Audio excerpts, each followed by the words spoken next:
Hi design thinkers, my name is Matthew Sear and today we're jumping into Figma and we're going to be building ourselves out our font basic set for our design system. This is part 3 where we will be going through and creating a couple of quick fonts. We're going to be building everything from scratch. I'm going to take you through it step by step and we're going to have a very basic font collection that is going to have some styles and then some variables attached to them. So if you'd like to learn about the basics on building a design system, then you're in the right place. Sit back, relax, and let's jump into the video. All right, here we are inside of Figma. Over here, what I've done is I did add in our kind of baseline of collection. You'll be able to find this in the description box below if you want to follow along with the project. And what we'll be able to do is over here, all I've really done is added a little bit of extra nice, detail, but all we really need is a couple of actual fonts that are just already set up for us on the sizes that we're looking for. So I'd recommend just grab the text tool and just type up hi and create a couple of font sizes that you're looking at. Now, how can you pick a couple of good font sizes for yourself? Well, what I've done is I do over here have a baseline of a couple of reasonable fonts you can start with. You've got your 12, you've got 14, 16, 18, 24, 36, and 48. Now, the other way to do this would be actually just design. So as you're building your design, build maybe from mobile first or your desktop first, depending upon what you're designing. And then as you have a few designs, you can start to see the common fonts and the font sizes that you're using. And then from there, you can just kind of put a collection together. You'll get your scale and you'll know what you're going forward with. But if you'd like to have something to start, we have our collection here. Now, all we need to be doing is now just reviewing the actual core, variable data that we have across here. So over the top, you can see I have Poppins. You can see that it's a regular. You can see that I have my 48 on the size. And then I have over down the bottom here, 64. Now you can do different types of line height for sure. And I would always recommend trying to keep your line height either by a scaling factor of 2 or 4 so that you can make sure that it fits your grid more effectively. But we're not going to get into too many of the nitty-gritty details. This is going to be your beginner video. So what we're going to do is we'll be turning a lot of these into styles. But before we actually turn them into styles, we actually could start setting up our variable collection. Now over here I have a empty collection. What I'm going to do is I'm going to actually create 2 collections. I'm going to create my brand collection and I'm going to use this brand collection to basically allow myself the ability to change out a couple of the core styling for my fonts, and then I can have either a size collection that can manage these. Here, what I can do is I'm going to have my brand collection and I'm going to now create another collection. I'm going to create this one and this one will be my size. Now, if you followed along with the first one, we did actually have a size collection and that's one I would recommend using in this scenario. I'm just going to start setting these ones up so I can go down here and I'm just going to call this size. Then I'm going to add that dash and I'm going to start from my 48 that I have there. And of course, I'm going to give it that 48 and I'm going to continue down the list and I'm going to create my 36. All right, there we go. We have the collection. Now we're going to be using a very basic actual size collection. We're not going to be worrying about line height. That being said, if in later videos you're interested in learning a bit more about line height, please jump in the description box below and leave a comment. But we're going to use just a basic size collection. Now we're going to then take this basic size collection and we're going to actually create our font collection, which is going to basically align those size variables directly into our font collection. But this time around, instead of using those direct hard values, I'm actually going to use some scaling variable. So for example, over here, I have a XXXL. I could add in, this would be my XL size, so that my extra large size, I can align that extra large to that scaling variable and I can duplicate that down the list. And now here I can go through and I can add in the other ones. And there we go. And I can actually select all of these. Now I can right click and I can add them to a new group and I'm going to call them font size. And the best part is now I have font size and I can actually align these directly to my fonts that I have here. So I can click on my font and I can go over down here to where my size is and I can click on there and I can go and I can add a variable. And because I have this font size in a group, I can actually type up font size and it will give me all my font sizes right there. I can add in that font size like so. I can repeat this as I go down the list where I can click there, add that variable. I can go to my next font size and I can continue. So now we have actually added in the size. And what we can do, we have those font size, so that's fantastic. And, you know, in a scenario where you want to control also your line height, because you have font size, you can duplicate that group and you can call the new group your font line height. And that would basically give you your ability to go set up your line height for your next set. And because ideally you have that, you've watched the second part where we're doing the spacing and sizing, you should ideally have a whole collection of size variables that you can start to apply. If you wanted a rule of thumb with those when you're doing line height, you're looking at adding in an additional 8 to 16 units on top of the size unit. So if you're going for 12, you can add an increment up by 4, 8 or 16, and that will give you a nice line height. But I'm not going to do that right in this one, so we'll remove that, but good to know. So what else we can do inside of our collection is actually set up those weights.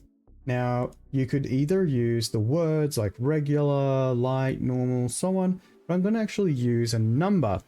So I'm going to start using the variable. I'm going to add a number and I'm going to actually just add a couple of basics. I'm going to go 400.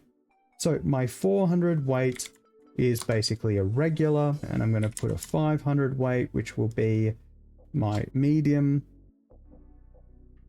My 600 would technically be my semi-bold, and my bold would be my 700. And we can actually call this and add this into a group. And I'll call this font weight.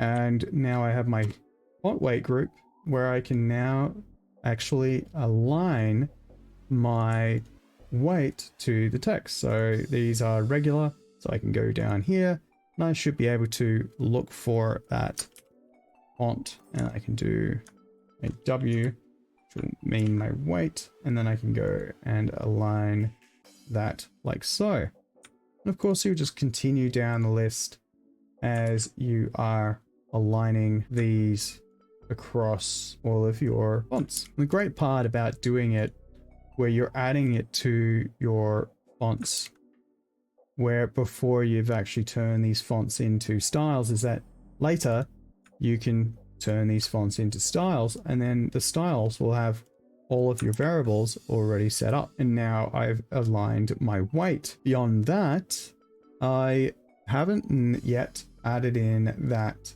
actual style, which I have over here, which is the poppins.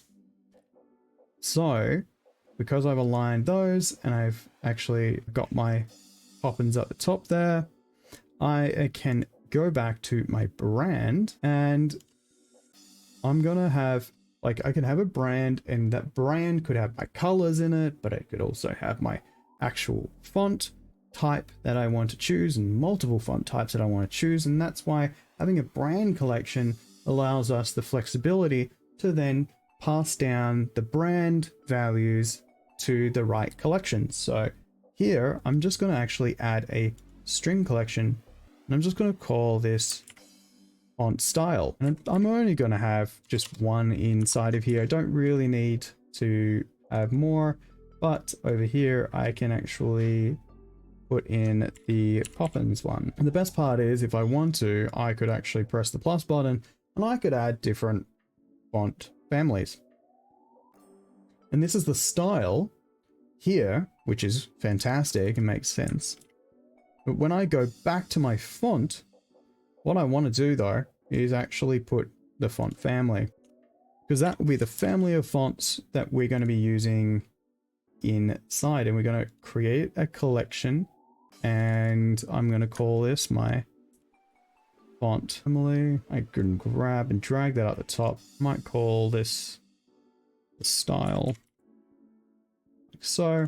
And I can now align the style to the branding collection, which now will just grab that, which means that I only need to apply this singular variable rather than creating new styles for every single one, which is fantastic.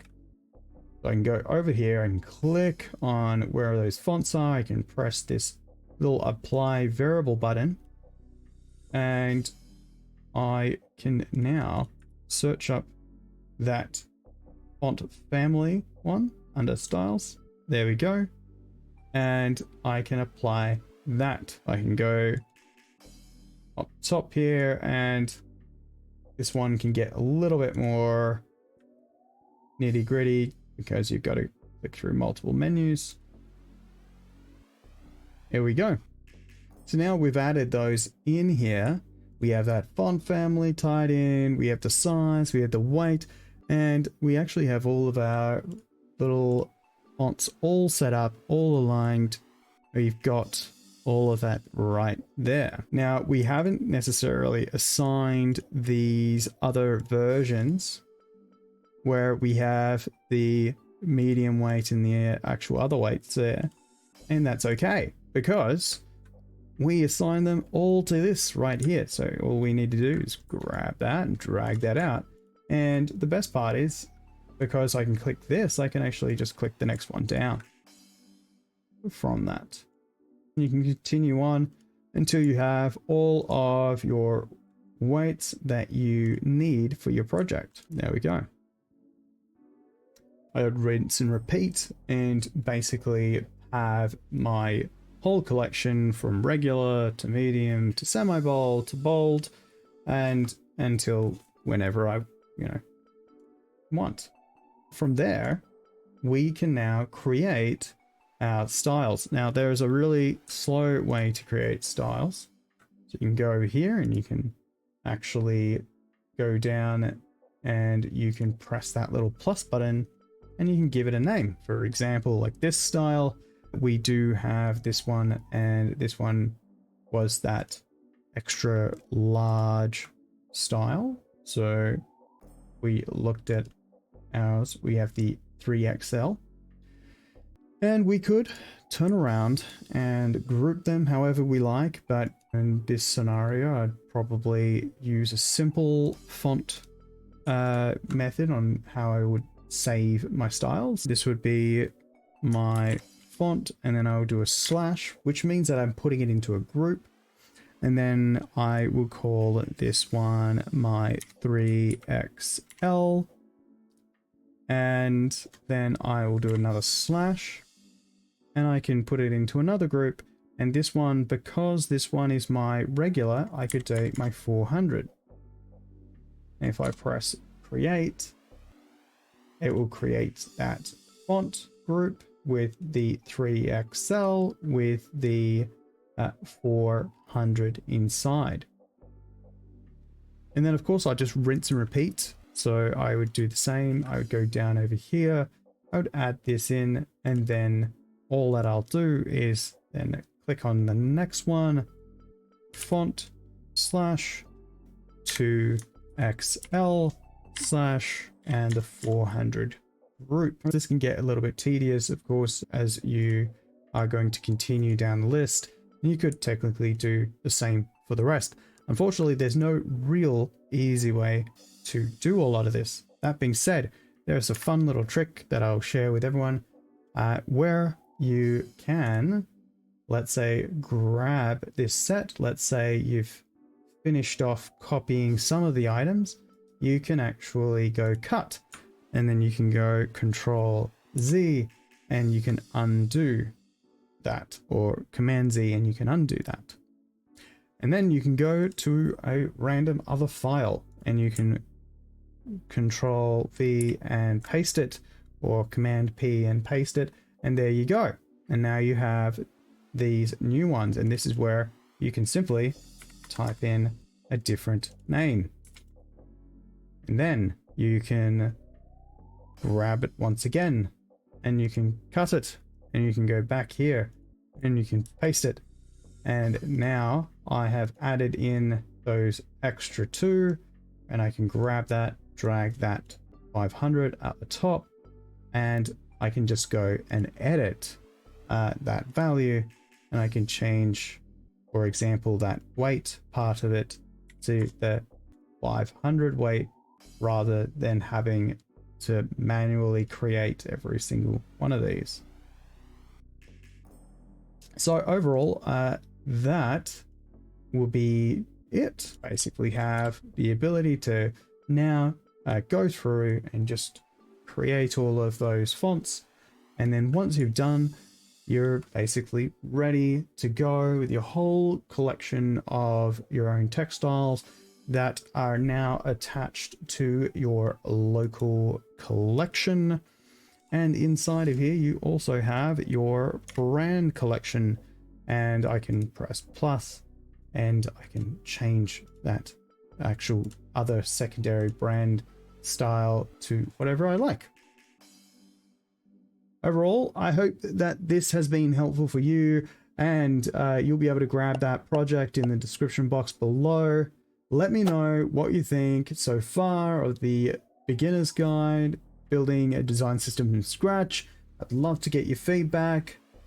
But until next time, design thinkers, keep thinking, keep creating, keep building amazing things, and I'll see you all in the next video.